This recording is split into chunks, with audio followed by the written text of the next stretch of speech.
Hello students, welcome to infinity learn JEE channel by Shri Chaitanya. JEE main में अब approximately 50 days के आसपास बचे हैं और स्टूडेंट्स आर आस्किंग कि सर 50 दिन में, अब जो आखिरी के अप्रॉक्स 2 महीने से भी कम टाइम बचा है, उसमें कैसे अपने आप को कंडक्ट करें, क्या क्या चीज़ें हमें करनी चाहिए। और ये सेशन मैं आज इसलिए ले रहा हूँ बेटा, ताकि अब आपको मैं टाइम पर बताता रहूँगा कि आपको अब आखिरी के 50 दिन में या मे बी 30-35 डेज में, लास्ट के 15-20 दिनों में क्या क्या चीज़ें करनी है और किन बातों का ध्यान रखना है कि जस्ट इन केस अगर वो मिस आउट होती हैं तो आपका नुकसान ना हो। तो आज हम कुछ उसी स्ट्रैटेजी की बात करेंगे इस छोटे से सेशन में, जहां पे हम बात करेंगे 50 days strategy for your JEE main 2025। तो 2025 जो जनवरी आने वाला है, उसमें 50 दिन के अंदर अंदर आपको किन किन बातों का ध्यान रखना है। सबसे पहले, और अप्रॉक्सीमेटली नवंबर अब एंड हो चुका है और दिसंबर का टाइम है आपके पास सिलेबस को खत्म करने के लिए, है ना। तो फर्स्ट पॉइंट इज कि रैप योर सिलेबस क्विकली, है ना। जितना जल्दी हो सकता है अपने सिलेबस को फटाफट से क्विकली खत्म करिए, है ना। जितना भी सिलेबस आपका हो गया है, फॉर एग्जांपल 70% या 60%, 70% आपका सिलेबस हो चुका है, तो रिमेनिंग 30% को छोड़ने की जरूरत नहीं है। रिमेनिंग 30% में आप क्या कर सकते हो कि सिर्फ इजी या बेसिक सवाल जो है वो लगा सकते हो, है ना। तो क्विकली रैप करने के लिए, लेट्स से फॉर एग्जांपल आपका 70% syllabus is done. For example एक एवरेज लेके चलते हैं कि 60-70% बच्चों ने इस टाइम कर लिया होगा, तो जो आपका रिमेनिंग 30% है उसको क्विकली रैप करने के लिए फॉर एग्जांपल 2019 और 2020 के PYQs लगा लो, बस दैट्स इट, है ना। तो सबसे पहले अपने सिलेबस को खत्म करने का ट्राई करो, है ना। काफी जगह में लगता है कि जो चीजें हमें करनी अच्छे से करनी है वो आपने 70% में कर लिया होगा, लेकिन कुछ चैप्टर्स होंगे जो या तो ज्यादा लेंदी होंगे या मे बी आपको टफ लगते होंगे, कुछ ऐसे चैप्टर्स बचे होंगे, तो वो आप डेफिनेटली फटाफट 2019-2020 में, क्योंकि इजी क्वेश्चंस आए थे, तो वहां से बेसिक्स कवर अप करके PYQs करके आप एटलीस्ट गो थ्रू कर सकते हो। क्योंकि अब इतना टाइम बचा नहीं है कि आप उन्हें थोरोली पढ़ोगे। अगर थोरोली पढ़ना है तो फिर अप्रैल के लिए पढ़ेंगे, लेकिन आई रियली डोंट वांट कि आप मतलब उन चैप्टर्स को छोड़कर जाओ और फिर वहां मार्क्स बिल्कुल लूज कर दो। आप तो मार्क्स लूज नहीं करने हैं, तो इसलिए हमें उसके लिए अपना सिलेबस खत्म करने के लिए जो सही स्ट्रैटेजी है 1 महीने के अंदर, वो यही है कि ऐसे टाइम डिवाइड करो कि आप फटाफट PYQs के थ्रू छोटी मोटी थ्योरी करके, इजी बेसिक्स करके आप उसमें आपको आगे बढ़ना चाहिए। तो सबसे पहला काम आपको दिसंबर तक ये करना है। जैसे दिसंबर में आपका सिलेबस रैप अप हो जाएगा, है ना, तो मैं लिख देता हूं यहां पे टिल लेट्स से 31 दिसंबर। तो जैसे भी खत्म हो जाएगा उसके बाद साइमल्टेनियसली आपको अब तक मॉक टेस्ट देना स्टार्ट कर देना चाहिए। तो दिसंबर से, है ना, स्टार्टिंग फ्रॉम दिसंबर आप हर हफ्ते कम से कम 2 से 3 मॉक टेस्ट दीजिए बेटा। मिनिमम 2, मैक्सिमम 3 तक जा सकते हो मॉक टेस्ट पर वीक। तो पर वीक आपको 2 से 3 मॉक टेस्ट देना है अगर आप अच्छा परफॉर्म करना चाहते हो, है ना, और फुल सिलेबस मॉक टेस्ट देना है, ठीक है। थर्ड है रिवीजन के बारे में, क्योंकि जब आप अब मॉक टेस्ट के थ्रू रिवाइज होते रहेंगी चीजें, लेकिन कई बार क्या होता है लास्ट मोमेंट में बच्चों को फॉर्मूले या कुछ चीजें रिवाइज करनी होती हैं। तो ये मैंने पहले ही बताया था कि आपके पास एक छोटी सी रिवीजन नोटबुक होनी चाहिए। रिवीजन नोट्स का मतलब है कि 2 से 3 पेजेस पर चैप्टर, है ना, 2 से 3 पेजेस आप भरो, लिख लो पर चैप्टर, फिजिक्स का, केमिस्ट्री का, मैथ्स का। सर उसमें लिखना क्या है?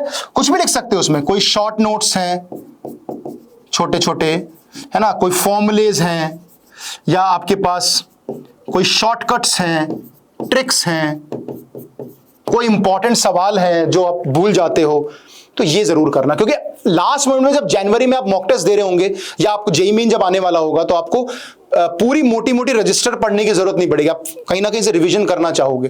तो मैं बोल रहा हूं कि जैसे आप हर चैप्टर का लिखना स्टार्ट कर दो, दिन में बैठो और एक चैप्टर का आप हार्डली हाफ एन आवर में 40 मिनट्स में बैठ के लिख सकते हो, उससे आपका रिवीजन भी हो जाएगा, है ना। और जैसे आप चैप्टर इस 1 महीने में खत्म करोगे या जो आप कर चुके हो, है ना, तो आप कहीं ना कहीं उसके फटाफट एक दिन में 2 चैप्टर 3 चैप्टर लिखो, तो बहुत आसानी से आप 1 महीने के अंदर अंदर रिवीजन नोट्स बना लोगे, ताकि जनवरी में आप ये रिवीजन नोट्स का यूज आएगा, आपको आगे अप्रैल सेशन के लिए काम आएंगे और आपके एडवांस एडवांस के लिए भी काम आएंगे, है ना। तो यहाँ पे ज्यादा चीजें नहीं करनी है, लास्ट मोमेंट पे बहुत ज्यादा पैनिक करने की जरूरत नहीं है। मॉक टेस्ट में अगर मार्क्स थोड़े कम भी आ रहे हैं तो ट्राई करो कि इसको इंप्रूव कैसे करना है, एनालाइज कैसे करना है मॉक टेस्ट को। तो छोटी छोटी बातों का ध्यान रखना है, एक तो अपना सिलेबस खत्म करना है ना, और जो बच गया है उसको मैंने बता दिया कैसे रैप अप करना है पीवाईक्यूज के थ्रू, है ना। दिसंबर से स्टार्ट कर दो 2 से 3 मॉक टेस्ट, अगर कर रहे हो तो अच्छी बात है, नहीं कर रहे हो तो प्लीज स्टार्ट कर दो 2 से 3 मॉक टेस्ट देना।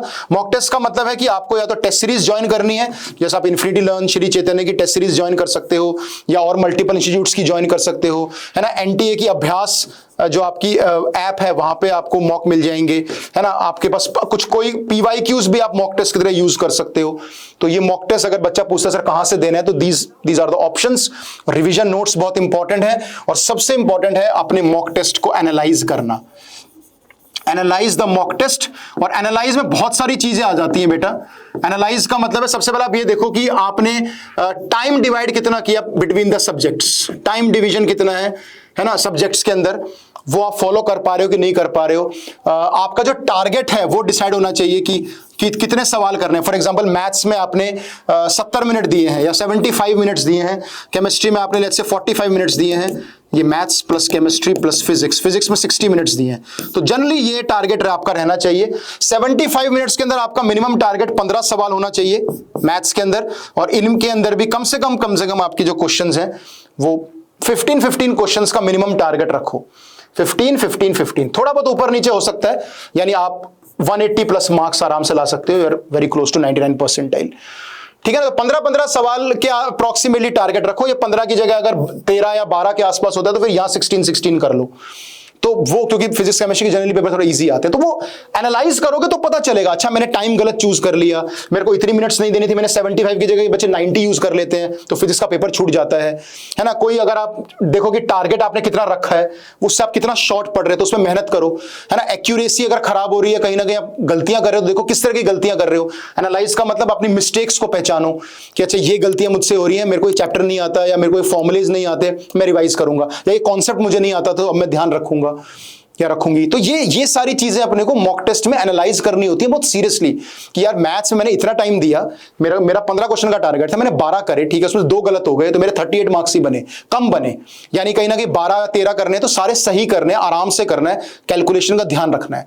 गलतियां हुई, 2 गलत हुए, तो क्यों गलत हो गए, क्योंकि 2 क्वेश्चन से आपके 10 नंबर का इंपैक्ट आ जाता है। तो सीधा जो 38 का 48 बन सकता था, परसेंटाइल बहुत हाई हो सकती है आपकी 50 के आसपास मैथ्स में नंबर लाने से।